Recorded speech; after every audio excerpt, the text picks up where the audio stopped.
சொல்றேன். காசிங்கிறது என்ன? காசி விஸ்வநாதன்கிறவன் யாரு?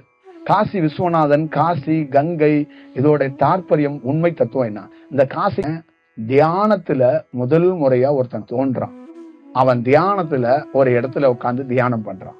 அந்த தியானம்குள்ள அவனுக்குள்ள தியானம் பண்ணி பண்ணி பண்ணி பண்ணி பண்ணி பண்ணி இந்த சக்கராஸ், இந்த குண்டலினி, இந்த நெற்றிக்கண் எல்லாத்திலையும் கடந்து வந்துடுறான்.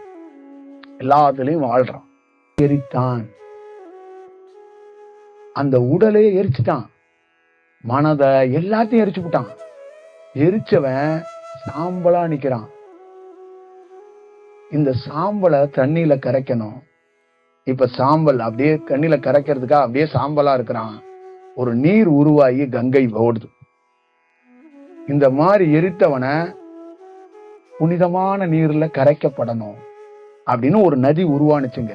முதல் முறையாக உலகத்தில் அந்த நதி தோன்றியதுன்னா தனக்குத்தானே கொல்லி வைத்து கொண்டவன். அக்னியில அவர் தன்னை எரிச்சுக்கிட்ட போது, தன்னை மறைச்ச போது, அப்ப என்ன ஆச்சு?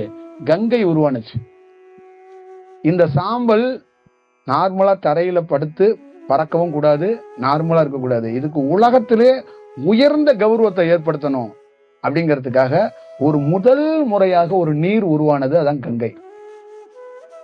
எரிச்சு போட்டுருவேன்ப்பா, இதை நான் முன்னாடி எரிச்சேன். அந்த எரிச்சதுதான் யுக மாற்றம். அந்த எரிப்புல உருவானதுதான் காசி அந்த செயலு. ஆனா அதை எரித்து வேற வடிவத்துல முடிச்சுட்டு நான் போயிட்டேன். திருப்பி பார்த்தேன்னா அங்க என் இடத்துக்குள்ளே வேற ஒரு செயலை உருவாக்கி என்னையே கடவுளாக்கி எனக்கே சிலையை வச்சு எனக்கே பாலை ஊத்திட்டு உட்கார்ந்துருக்கான்.